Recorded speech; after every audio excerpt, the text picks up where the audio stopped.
ব্যবসায়ীদেরকে ভয় ভীতি বা কোনো হ্যারাস করার জন্য না। আমরা আসছি সাধারণ মানুষ যাতে তারা ন্যায্য মূল্যে তাদের বাজারটা যাতে স্বাভাবিক থেকে অবৈধভাবে মজুতদারি করে কেউ যাতে অতি মুনাফা না করে।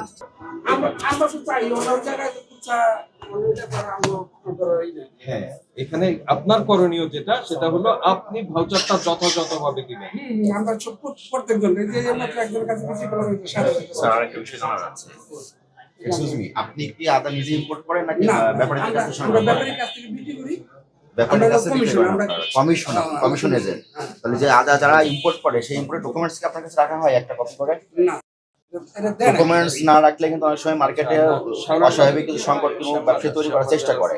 এটা যেন না হয়, আপনারা যারা ইম্পোর্ট করে যারা ব্যাপারী আছে পণ্যগুলো নিয়ে আসে, আপনি তো জাস্ট কমিশন জায়গাটা রাখেন, ভাড়া সংগ্রহ করেন আপনি।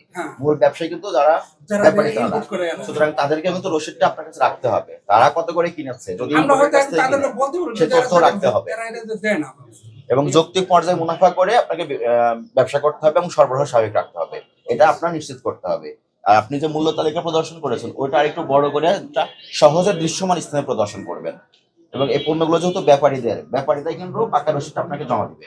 আপনি যখন আরেক জায়গায় খুচরা ব্যবহার করবেন, আপনার মালগুলো কারণ বাজার যাচ্ছে, কাপ্তান বাজার যাচ্ছে, বাড্ডা যাচ্ছে, সেখানে আপনি রসিদ সরবরাহ করবেন যেন খুচরা ব্যবসায়ীরা কোনোভাবে মূল্যগুলো অস্বাভাবিকভাবে বৃদ্ধি করতে না পারে।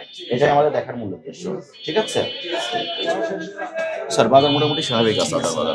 Thank you. হ্যাঁ, আমরা কিন্তু আসছি আপনাদেরকে মানে ব্যবসায়ীদেরকে ভয় ভীতি বা কোনো হ্যারাস করার জন্য না।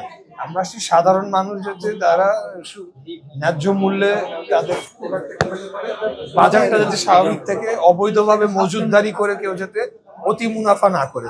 আপনারাও যারা সাপ্লায়ার তাদের থেকেও আপনারা যদি মনে করেন যে কোনো রকম আপনাদের বেশি দামে আপনাদের কাছে তারা মজুতদারি করতে চাচ্ছে বা বড় বড় কোম্পানি যারা মেন সাপ্লায়ার যে কোনো প্রোডাক্টের, আপনারা আমাদের এখানকার লোকাল বিএনপির মাধ্যমে আমাদের খবর দিবেন, আমরা তাদের সাথেও কথা বলবো। ঠিক আছে?